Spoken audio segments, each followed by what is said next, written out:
لە میانی دیدارە سیاسەکانیدا لە بەغدا لاوەر شێخجەنجی هاوسەرۆکی یەکێتی و وەفدە هاوڕێکەی لەگەڵ سەرۆکۆماری عێراق و سەرۆک وەزیران و نێردەی نەتەوە یەکگرتوەکان لە عێراق کۆبەوە. لەو دیدارانەدا تەئکید لە چارەسەرکردنی کێشەکان بە ڕێگەی دەستور کرایەوە.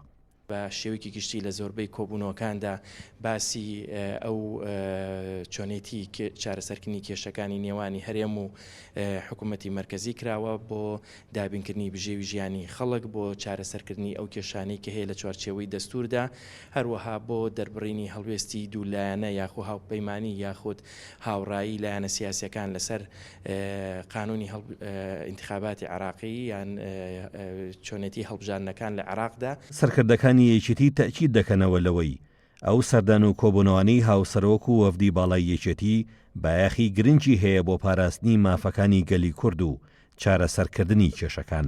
کێشەکانی حکوومەتی هەرێم بەغدا و بە تایبەتی موسەی خەڵکی کوردستان نەبێتە کێشەی ململانەی سیاسی لە نێوان حکوومەتی فیدرال و حکوومەتی هەرێم و لەسەر مەسەلەی هەڵبژاردن و بتوانێت هەڵبژاردنێکی پاک و ئەم هەم داوای شەقام زۆربەی لاەنە سیاسەکان لەسەر ئەم کێشانێک کە هەن لەوکو یاساکە وەکو بەڕێکردنی ئەم داواکاری شەقام و زۆربەی لاەنە سیاسەکان کە لە کاتی خۆی ساڵی داهاتوو بکری ئەمانە شەم و بابەتی گفتوگۆکان بوون.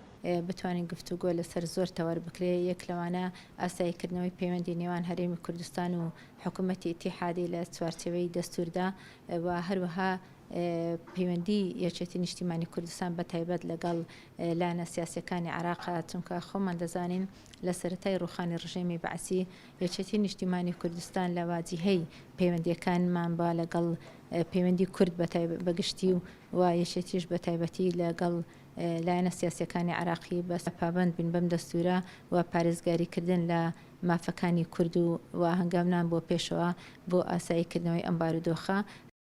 لێپرسراوی بۆردی پەیوەندی عێراقیەکانی یەکێتی دەڵێت ئەم سەردانە جگە لە پتەوکردنەوەی پەیوەندەکانی یەکێتی و لایەنە عێراقیەکان دەتوانێت فاکتەرێکی باش بێت بۆ چارەسەری کێشەکانی نێوان هەرێم و ناوەند.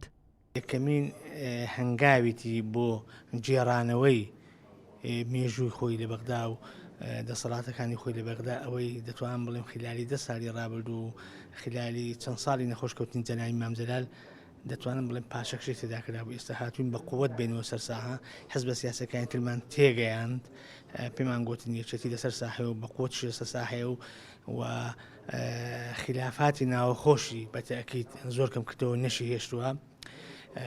ئێستا وەکو یەکێتی وەکو کورد داوای ئیستیحقاق خۆیان دەکەن. لە دوای کۆنگرەی چوارەوە یەکێتی و سەرکردایەتی نوێی یەکێتی بە پرۆژە و میکانیزمیکی نوێوە نەخشەی پەیوەندەکانیان لەگەڵ لایەنە سیاسەکان داڕشتۆتەوە بە جۆرێک هەم بارتەقای مێژووی پڕسەروەری یەکێتی بێت، هەم لە بەرژەوەندی دۆزی کورد و مافە سیاسی و یاسایی و داراییەکانی کوردستانیشدا بێت.